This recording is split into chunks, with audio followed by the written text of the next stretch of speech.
Hello, welcome to episode 2 of my playthrough of Terra from the Void closed beta. I actually had to record that in 2 attempts because I can't really record much during the day, and I also cannot speak because of my reasons, so I had to re-record the voice over the footage at a later point.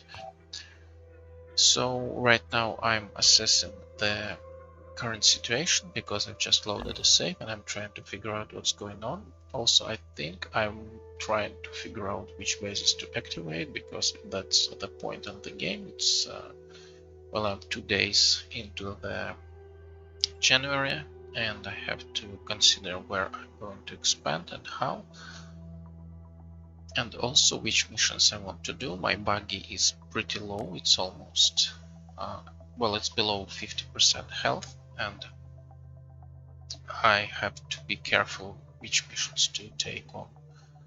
And the problem is I want to take on the Symes retreat mission, but I'm afraid that it's very far away, and even if I finish this mission, my buggy will suffer more damage and it won't be fit for any further exploration or missions. So basically, yeah, this is the base I want to activate, I think, because it has training center, so all my future records can go here and level up a little bit.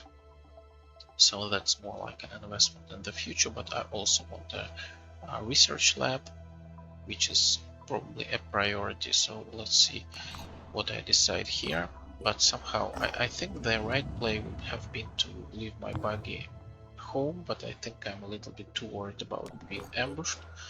And mind you, despite this as being offline recording, I'm not loading, that this is basically a pure Iron Man playthrough. So if at some point I'm going to fail, well, then I will fail and start over.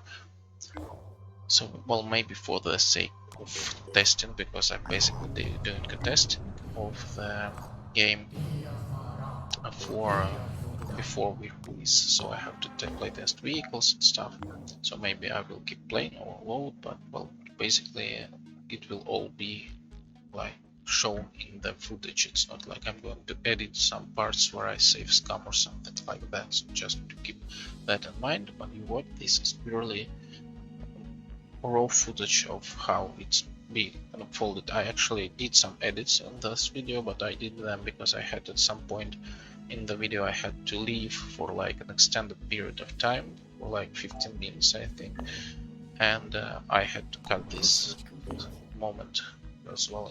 Otherwise it would be pretty much weird to watch.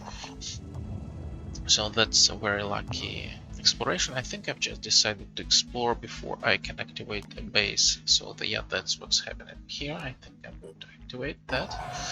This base has very likely has a research lab and only energy generator that I have to repair, so it will basically take like 2 days to come online, and that's what I'm doing here. I'm trading for materials so I can activate the generator. I don't think I'm going to be actually building any raiders soon on those bases, because well, I will probably be able to explore anyway. If I was spawning in a more remote area, I would have to actually invest in raider stations, otherwise it would be pretty hard for me to explore. In some cases, for example, starting in South America, it's quite mandatory to get a first base very soon, like well at this point of the game actually, and have a raider so I can quickly expand and explore before I run out of points of interest. So I keep trading here, and this is a little bit risky because I'm burning through my tech, and it's usually a trap that players get into, because when you activate the bases, well, when you trade too much for materials at the later stage, you will run out of tech. That's very common because you get a lot of tech early from the Sinedron, and it feels like it's going to be coming in large amounts, and it's just not what's going on. So at this point, well, you can see I've activated 2 bases. There's a new event connected to that. You might have noticed that Alena popped up and said there's some interesting stuff found in the archives, such as Project Glory. So that's a new path we have in Terraform the Void. You no longer need Symes storyline to progress the game. You only need, well, you can progress the storyline through Symes, but you can also progress it through the ancient legacy of the ancient storyline. It's very much changed in our mod. There's a lot of cut, like placeholder mission that the original DLC has, and we also reworked a lot of stuff. So for example, there's a mission where you play as the ancients. Volan's very proud of it, I think. Well, it's a great mission. I haven't played it myself, but the feedbacks have been beautiful so far. So, and yeah, the thing I've decided here is to take on the Symes mission and then to take on the Heaven Defense. And the reason why I decided to do that, well, first of all, to have some time to, you know, if I fly back and forth, I usually lose some valuable time, and this time endurance start to evolve and all that stuff. And the other reason is because even if my buggy takes some serious damage here, I will still be able to perform well in the Heaven Defense, because there are extra units, Heaven Defenders, which will help me out.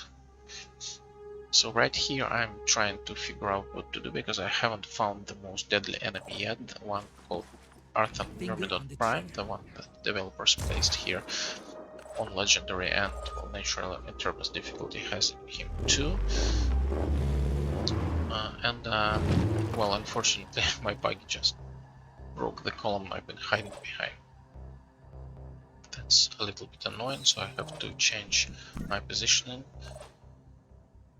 And well, not much I can do really. I just hide here, set up some overwatch clones, and wait until the enemies show themselves.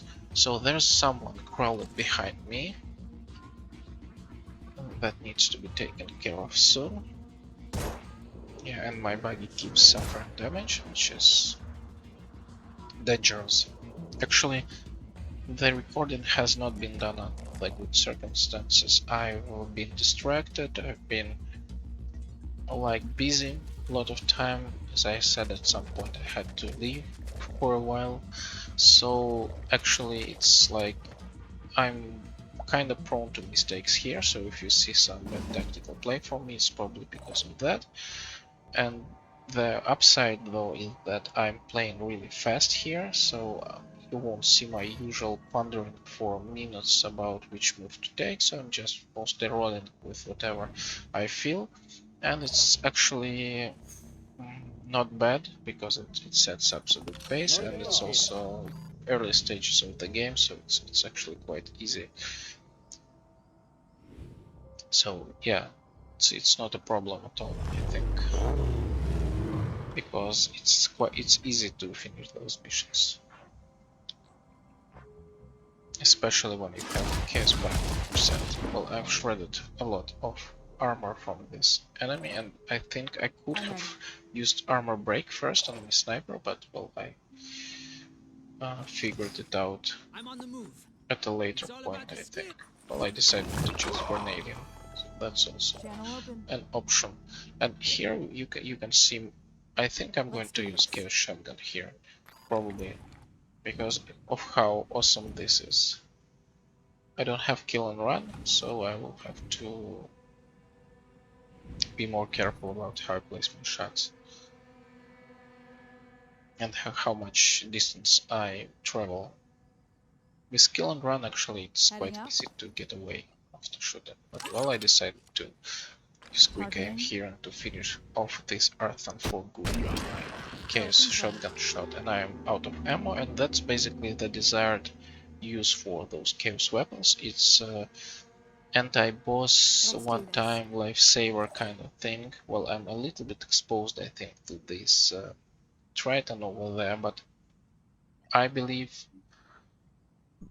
my assumption is that they usually just try to go for the buggy. So I'm not worried too much. And also there's not a lot of places for me to go because I'm kind of surrounded by Arthans with pincers, and they are kind of dangerous. They can really deal a lot of damage because of the enormous difficulty. So even like a basic unevolved pincer is able to fell a soldier in a couple of swoops. Ready. Alright, so there's one enemy I think I'm considering whether to move a setup on Overwatch, and I probably should move because of the possible damage from Wretch.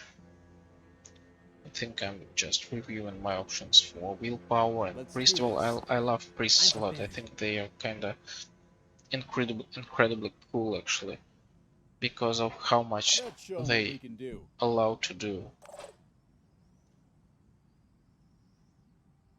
Yeah, I'm setting up an Overwatch I think here.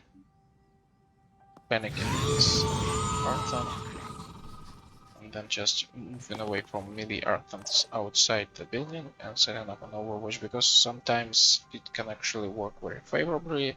But I think the mistake here was because the Triton usually ducks kinda low when it walks. It's low profile creature when walking.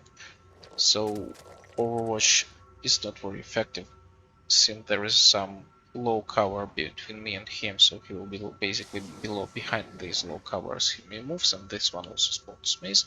But anyway, I think my general line of thought was that he would move, get shot, activate Pain Chameleon, and while doing so he would just move someplace where he can't really land a lot of shots. So in here,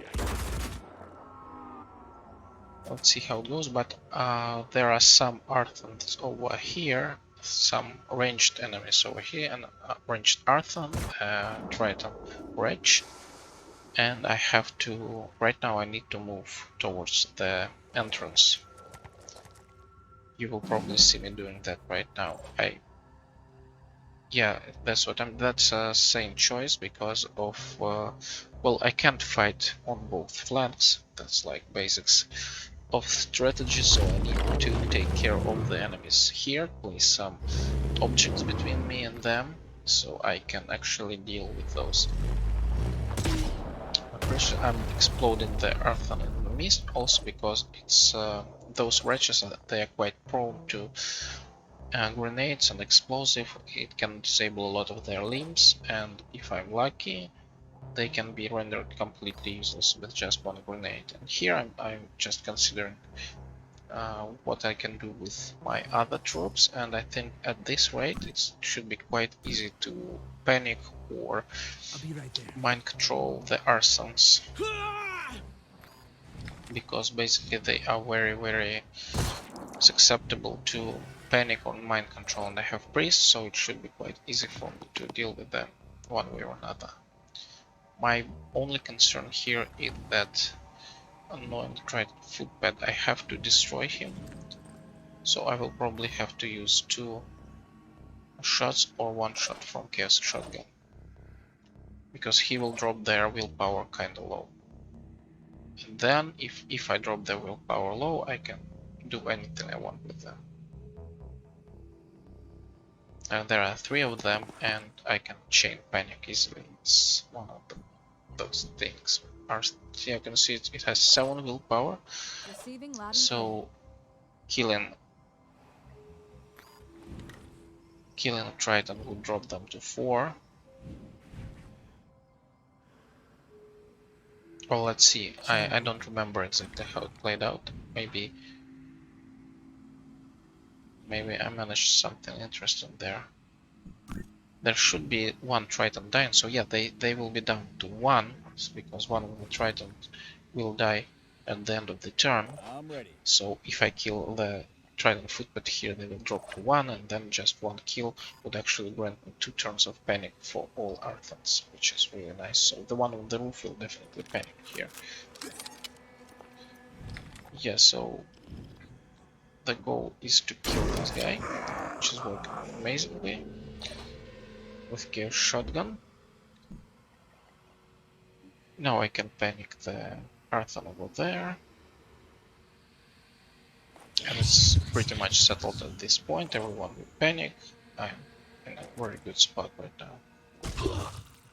I'll just Receiving. keep smashing at this guy. Yeah, I'm checking, so it's always nice to check which kind of body part has been hit. So right now I've completely disabled this Arthur with my sniper handgun, but then I realized I can just panic everyone and just finished him off.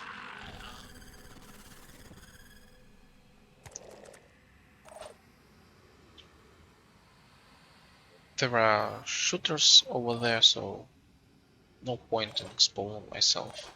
I've just put this Arthur over there, so um, the enemies will be unlikely to shoot me.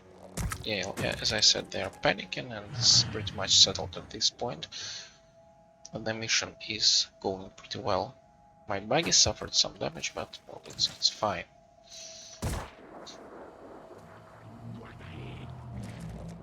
Oh, this one has actually recovered, but anyway, all enemies that count have panicked. Everyone who What's has our plan? threatened me one way or the other has panicked. So if I disable Silence Head here, they are dropping to 1 willpower, which is what I think I should be doing. Because it's really effective, because when I disable the head, they can panic a million, they have no willpower, and any kill will panic him. Gotcha. So that's an interesting tip, I would say, for dealing with those enemies. You disable Head of Wretch and then kill one Arthur, and now you have dead Arthur and panicked Wretch.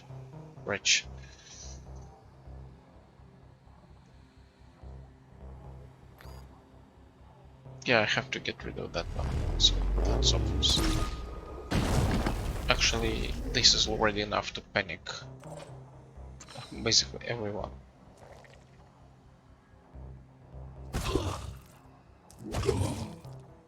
I will try to finish him off with my priest, I think, to gain some willpower back.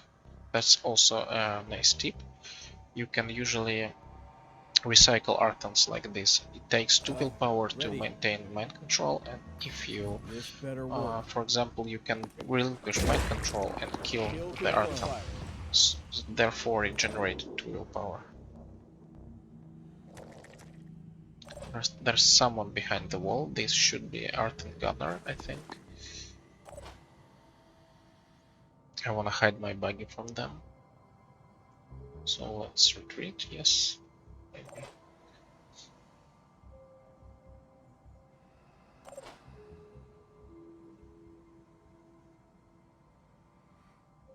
I think it's a mistake I've done here. I should have just shot him from behind the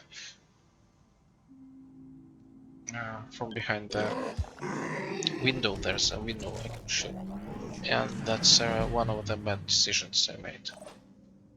I don't even know why I went there, because it's obvious the enemy hiding there is Arthur Gunner, which would actually cripple me quite badly if I were to, if he wasn't panicked at this moment. But he was, because Triton died.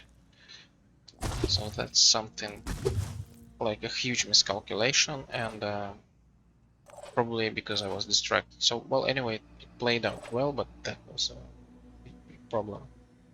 I shouldn't have done that. Receiving loud and clear. Yeah, you can see this window. I can Ready to actually fire. attack Arthur from here. I think I can also kill him and get some willpower for my priest, which is probably what I'm going to do here. Yeah, seems like it.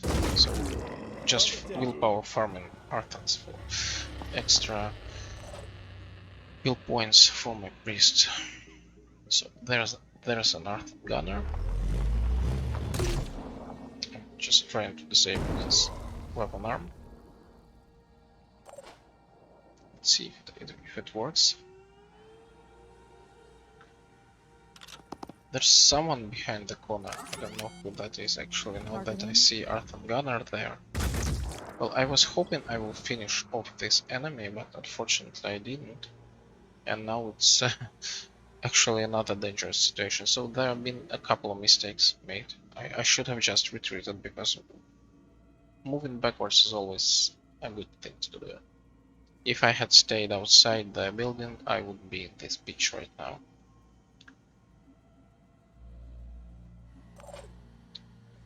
So probably even shooting the Artham wasn't a good idea. I could have just mind controlled the Triton. Well, unfortunately, this happens when you don't pay attention.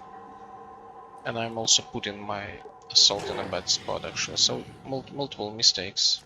So yeah, this guy can shoot at me now, which is a really bad situation. And I almost got my assault killed here. It was like I said already a couple of times, it was a big mistake. So I'm sorry you had to see that, but well, an easy mission. This mission actually could be won very easily without taking much damage. But where's fun in that, right? What's our plan? So yeah.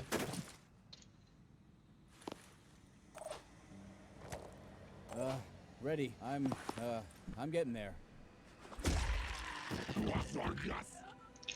Now he's panicked, and It's my turn. it's an easy sweep.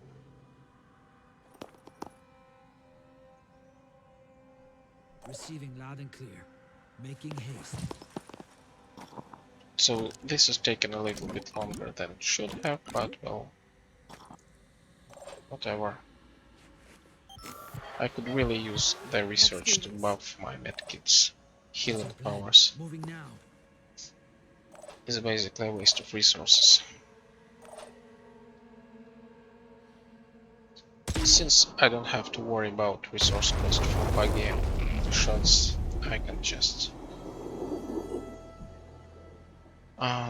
waste its ammo. So the priest has been really acting more like a berserker, doing a lot of melee attacks. And now all that's left is to just... Actually, let me maybe scroll forward. I think I can do that. It's yeah, that's end mission, end screen. I just fast forwarded the ending of the mission, so you don't have to suffer through me trying to activate the console. So that's another advantage of having the pre-recorded footage. As the world fell apart. Now that I think about it, I didn't even have to cut the video. I could have just fast forwarded it, but well, next time I will try that. So I'm considering here if I want to activate more bases. Do I want to build Scarab to show it? Do I want to get to activate another base? I think I didn't really have to activate energy generator right now. So I'm pumping strength a little bit so I can have more stuff in my backpack. It's pretty irrelevant what I'm doing at this point. I'm trying to just research stuff that gives me resources at this point, because I need those resources to snowball, to build another aircraft, to activate more bases and stuff like that. So I don't want to build another aircraft before I get the base with manufacturing plant, because it takes forever and it's much better. Basically what happens if I try to build an aircraft right now, it would take like 6 days, I think. But if I have at least one manufacturing plant, it would take, I think, 4 days. Or maybe even less, maybe like 3 or 2 days, I don't remember exactly. So anyway, reactivating manufacturing plant takes 2 days, so it's the same time, but it's a much more effective allocation of resources. So in here I'm considering if I want to be friends with New Jericho, if I want to help subject 42 or 24, and I decide that I want another mission, loot and all that stuff, but I don't know how easy that would be on this difficulty, because as you have probably witnessed in Dreamer's Awaken mission, it's kinda tough to fight against New Jericho. And in general, human enemies are much tougher on the terms because of how difficult it is to disable their limbs. So I think I'm leaning towards accepting, yes. This New So Jericho. in here I decide to go like friendly with disciples. So I do that. It should be an easy mission, just like some survivors from Pandoran side against the whole might of Phoenix Point and the brave defenders of Sinedron.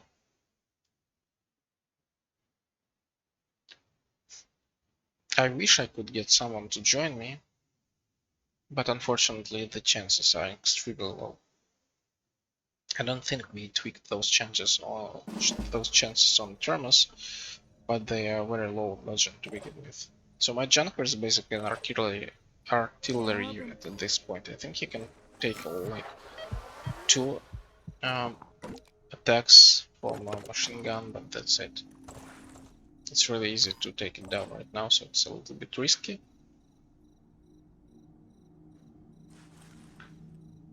But well, I think I can manage that. If you've seen my streams during I think I've been streaming during release time of the Terror from the Void. So if you've seen that, I'm always like playing on edge, like doing impossible missions with 3 soldiers, assaulting nests in February with 4 naked people, level 1, stuff like that. It's I don't know what's wrong with me. I don't know how Thomas does it, actually. He's like, when he plays it's always so easy. He always have enough. Well, he has some playthroughs and those playthroughs are amazing. I really need to find some way to watch them, some time to watch them and to learn from them. But basically, whenever I watch some of his beats, and I've seen some of them, I just haven't seen the whole picture, you know, how it all comes together. And it always seems so easy. He always has so much resources, so much soldiers, aircrafts, bases, so like an excellent disposition. But when I play, I'm always starved. I don't have people. I do missions with like half of the squad operational, and somehow I manage to beat it, but it's always a struggle.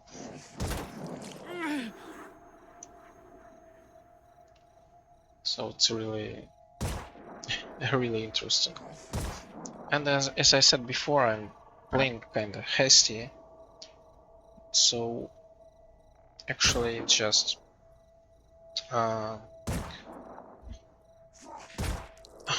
some mistakes I made because I don't want to think too much. And once again, if you watch my previous streams, you know I can like meditate about turn orders, and so it's more like of a good thing that you don't get to witness that side of me here, because it would take like forever. I'll be trying every soldier with every angle and see what's the optimal move here would be, but in here I'm just like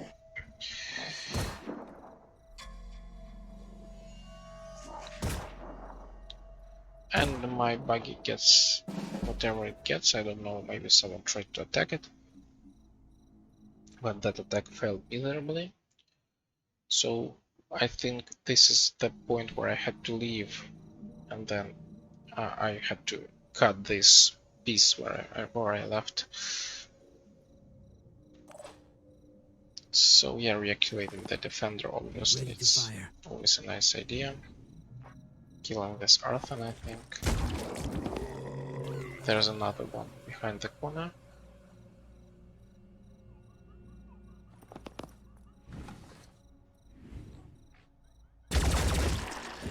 And I think there's a Triton hidden. Yeah, I also managed to hit a Triton. And one of the coolest things about Phoenix Point, that you actually can penetrate walls, penetrate enemies.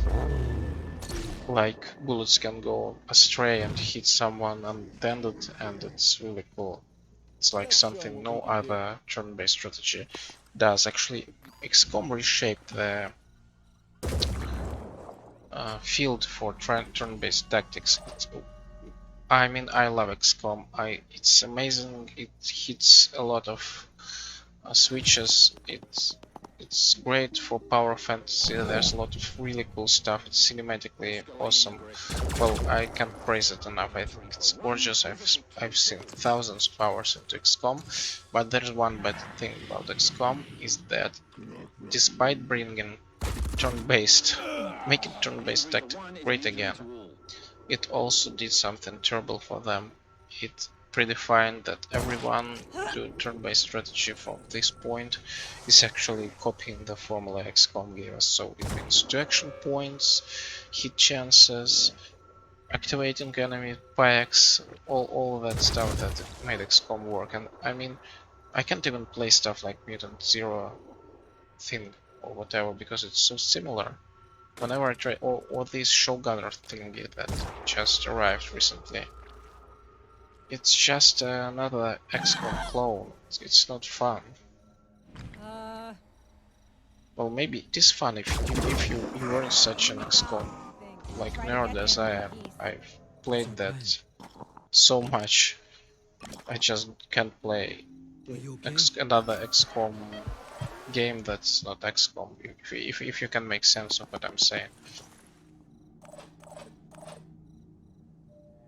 So yeah, there's another Triton over there, so I'm going to shoot it. The turn order is highly unoptimal, so I should have opted with this buggy to figure out if I can actually hit this enemy, how much Hostile damage would I engine make, online. For now. and stuff like that. So it could have gone wrong at many points too, so I think I'm a little bit lucky here. So in here, if I want to save the Heaven Defender, I have to spend my willpower, and most importantly I have to spend my Redemptor Shell. So kill and run, recently acquired, comes in handy. I wanna activate this soldier over there. So let's see if... I'm here. Oh, that's nice. I just need the right angle. If only I could also make this soldier join me, unfortunately, but I can't. So the power of Redemptor is that I can actually kill footpads. My head. I can't breathe. Without having to soften them up first. Because Trident footpads are menace on this difficulty, and once alpha versions arrive, it's a hell of a nightmare. It's just they have 300 hit points, and they have a lot of armor too, and armor like terribly scales Let's show 'em what on we can do. terms, because you see burst weapons are the only weapon that can actually penetrate. Actually I bashed with a grenade, I think. So yeah, so Moving now. uh, Acquiring. only burst weapon have enough damage to actually I'm on the move.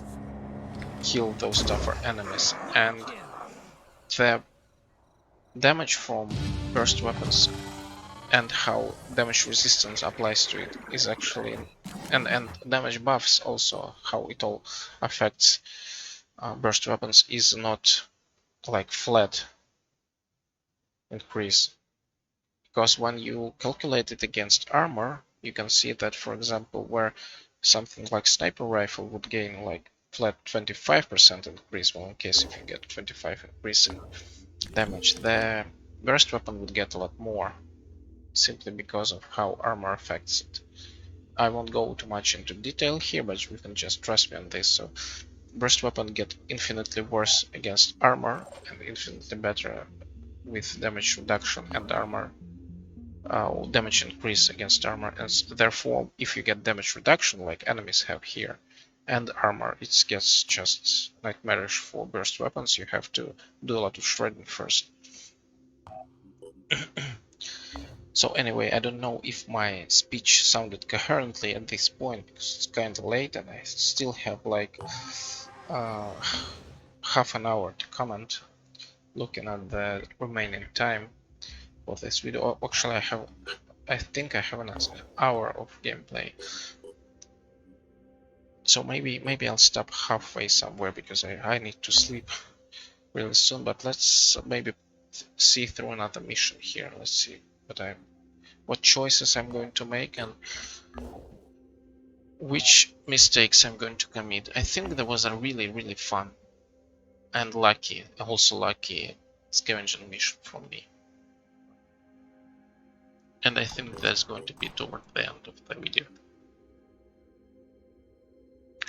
So the first evolution, I'm checking if there's any evolved pincers. Luckily, the only really dangerous enemy here is the Tyrant, because he has evolved Spitter, I think.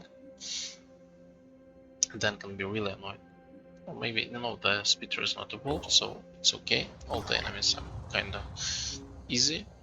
Well, in here, I can search the warehouse, but I prefer to just get friendly with disciples, hoping they will share some shotgun tech with me.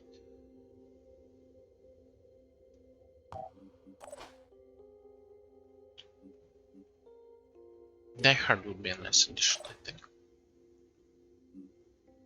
And yeah, I can actually make use of heavy weapons right now with Jacob.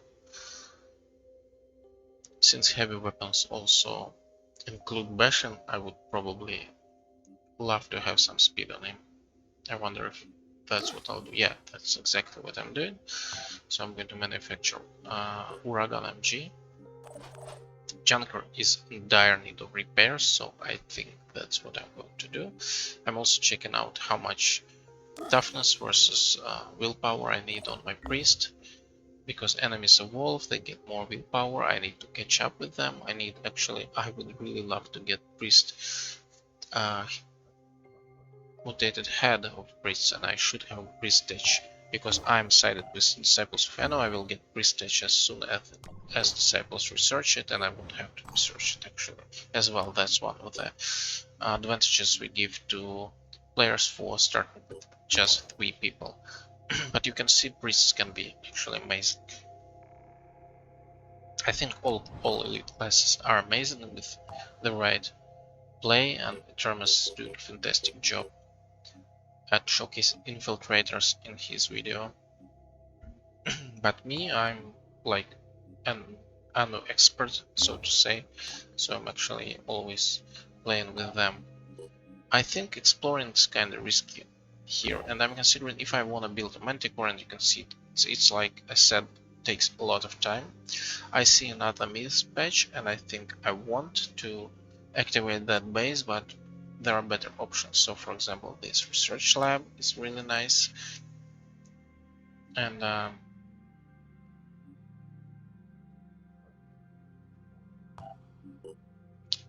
yeah, so 5 days. It's taken 5 days, and I could really use some faster research, if only to speed up acquisition of those resources for different researches I'm queuing. This is also an interesting gear base because it has this wonderful manufacturing facility, and I need that. And it's also not so far from this how do I say, from this mist patch. Yeah, so that's I actually don't remember if you are required to have the radar station. So now I can at least manufacture ammo for my Baldak, and I need ghost technology, yes, but also Chiron because it gives me so much resources, and I really need resources on Terminus because everything gives me less resources except for research. So research is the way to go, I think. Well, I'm not an expert like Terminus here, so I don't really know what the meta is. I'm just like figuring it by heart. So like, I know we produce resources from here, so I just try to adjust and gain resources elsewhere, like from the research, because it's not cut in any way, I think. And I see a nice cluster of heavens here, so I decide to just explore and get some resource. I also think we no longer benefit from trading at all. It's just exchanging one resource for the other at the fixed rate, unless unless you are negative with them. Actually, it might incur some negative markup.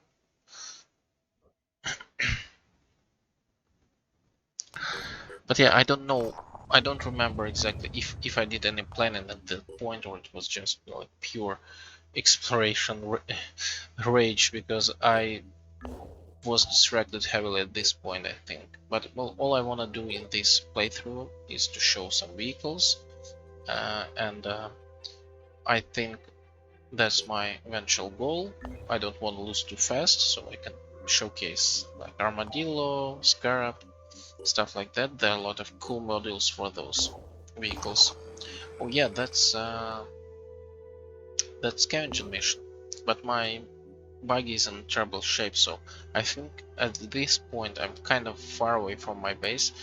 I really want to do this scavenging, but I also can't do this in my buggy's current shape, so I need to repair that at least to some half decent state, and also like not lose too much time. That's impossible basically. That's why I probably should have explored differently in the beginning. In case I have to return to my main base, I can actually spend some time exploring around it. So that's something I would have done differently if I were starting the game. I would have left some boy near my main base for the time when I come back to heal my vehicle.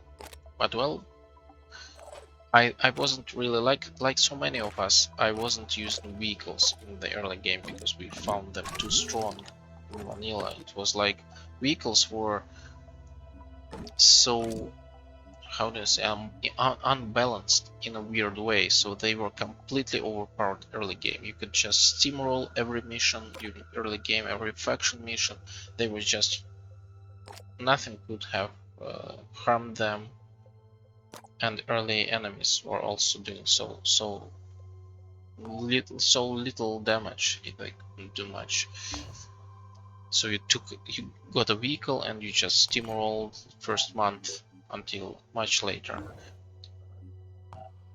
And so now it's not so easy. First of all, because of the Eternus difficulty, and also because of the changes to vehicles we made. So, for example, Chaos Buggy in Vanilla, it's absolutely broken. It's like almost 2000 HP at some point. It's like 50 speed.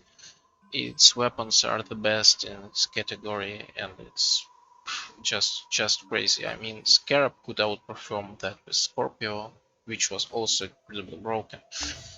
So yeah, vehicles were out of control. Now we changed that, and I wasn't using vehicles in the early game because of that. During my playtest in Vanilla and then in Turf of the Void as well, it was still too good. You can see me actually building Manticore, and you can see I've spent 2 days building my manufacturing plant, repairing it, and now only 2 days to build Manticore, so it's actually 1 day less to build, and then I can also build other stuff faster. So that's a really a really nice investment there, and a nice trick if you don't know it. By four years into the game and you still don't know some of the tricks. So yeah, so I have heaven defense. I wanna do it, but I need my buggy, and I needed, actually I don't need it to do this heaven defense, but I needed to do the scavenging mission after, so I don't fly back and forth. So what I'm gonna do, I'm going to grab my buggy there and go for the heaven defense right away. So yeah, so since I haven't been using vehicles much, I don't know the meta for that. It's like everything I do here is do it by heart. I've just played another playthrough. I haven't finished it because I decided to start streaming, but I've like done a week of enormous difficulty during my other playtesting for this closed beta, and it's actually going much better than this run because I've been a little bit more lucky in my POI exploration, and also I got some really nice um,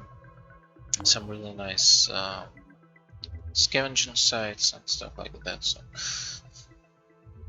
it's just generally better, and also I had more time to think, so it was easier to store. The reason I got this handgun, and actually, like I said in the previous stream, ghost weapons seem to be the key in golden terms, because like you have already seen my regular handgun is unable to disable any limbs at all. It's like just a little bit points short from disabling it. But Fury I think is better. But though 60, how much would be 25% from 60? It's like 12, I think. 13, 14. So it's yeah, it still shouldn't be enough to disable an Arthur pincer. So I wonder if Hephaestus is better in this case. But just a small damage bonus would actually change the tides. So mutated soldier with some delirium and ghost weapons. That's what we are looking for.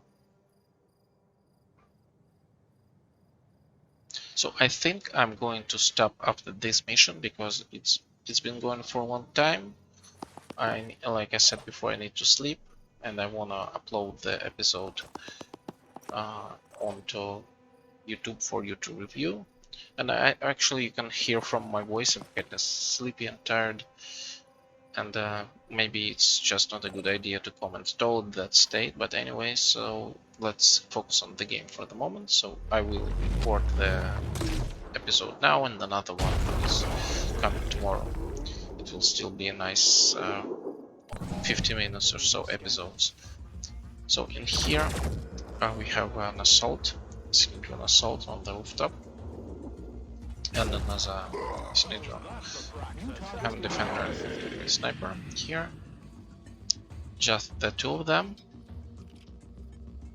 I think that this shield bearer is already crippled, so he can't do any harm. The grenade got him.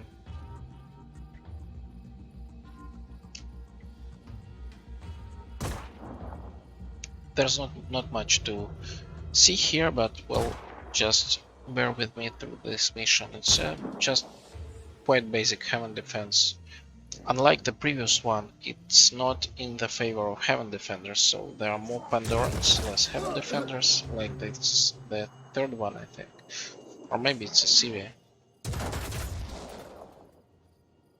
But anyway, heaven defenses are relatively easy missions. But let me tell you, the missions with reinforcements on Eternus is absolutely broken.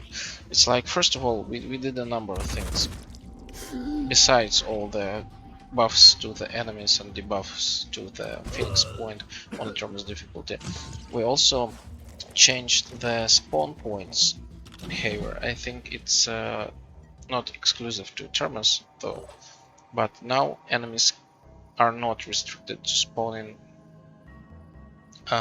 only away from the player, because basically it was one of the abuses.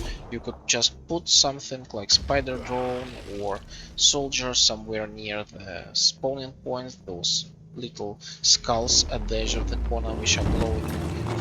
Those are spawn points for the enemy, and if you block it, basically how you block it, you put someone in the proximity, I think, of 10 or even more tiles within it, and the enemies won't spawn near it at all. So you can, in a smaller maps, you can block entire areas from spawning anyone. It was like one of the solutions to ambush missions. You shoot some spider drones here and there, and now ambush can't spawn any reinforcements. Area covered. So yeah, so that's one thing we did. We completely unchained those rules, so now you could be standing on top of the spawning point and the enemies would spawn next to you. That's one thing. And it might sound okay because reinforcements come with 1 AP, right? But not on a tournament's difficulty, because the first reinforcement during the turn will come with 4 action points. So imagine the horror. You can no longer stay near the corners of the map, because at any point from anywhere the enemy can spawn with full action points and he can just gut you. So yeah, you have to be real careful about it. So the Heaven Defenders are doing some tricks here. They keep killing the harmless Earth Shield Mirror. I don't think any Heaven Defenders will survive on this mission. I managed to save everyone barely on the previous Heaven Defense, but not on this one. There are some CVs though, and I want to save as many as possible because, in case you don't know, the experience gain after the mission actually scales with objectives. So if you save all the CVs, you get more experience than if you only save one or nobody. And similarly, if you have Heaven Defense, which requires you to protect some structures, that also scales with structure integrity. Yeah, so poor Heaven Defenders are being called out for their own stupidity. And another shield bearer comes to avenge his brother. Poor sniper over there, I have no means of saving him. I actually have my hands full here with this Arthur.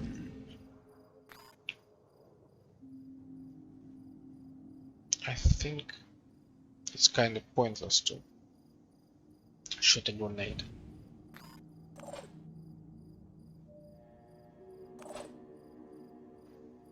So I'm just considering what else can I do here. I think I can open a door, and through the door I will be able to see some enemies, and if I do so, maybe my buggy can shoot at them, so stuff like that.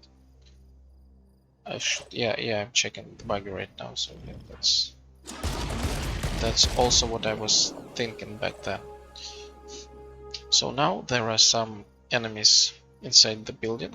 My assault luckily has a lot of movement abilities, such as kill and run, and well, quick aim is kind of sort of movement ability too. So in close quarters it's really deadly. I can move, shoot once, kill someone, regain some willpower, then I'll be able to use my movement to go somewhere else and kill someone else. So as you can see here, I'm just trying to soften up the enemy before I shoot him with my assault, but it's useless because the enemy is being missed. So I'm using this already dead CV to scout a little bit and also to get away from my base, so to speak. I think I could have disabled this Triton Wretch head first and then panic him like I explained to you in the Symes mission. But I think I would think about something else at the moment, or maybe I have realized that I can mind control him anyway, so this is something I've been considering here, I think. So yeah, I'm in control and I want to scout with him.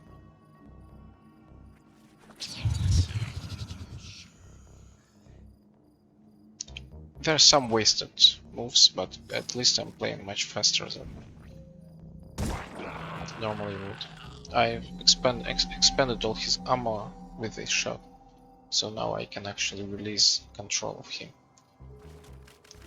I moved here and then I realized that if I just relinquish control, he would just possibly spawn some mist on top of me, and that's something I would rather not have. So now I'm thinking, where do I move this Trident? And I think default behavior is actually once you run out of ammo to just skip toward the exit. And I shouldn't have been worried about him spawning mist at all.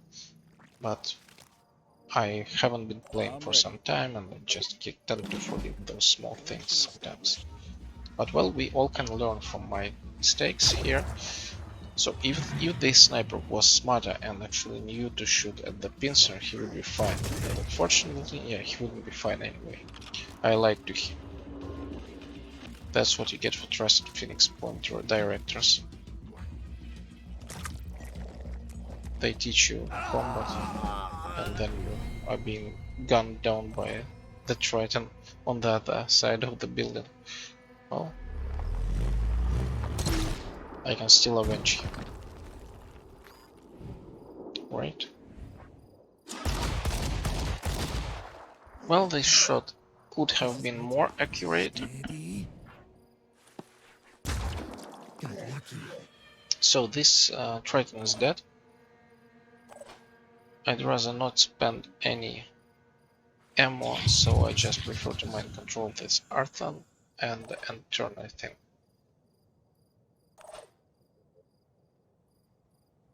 So you just turn and let him die.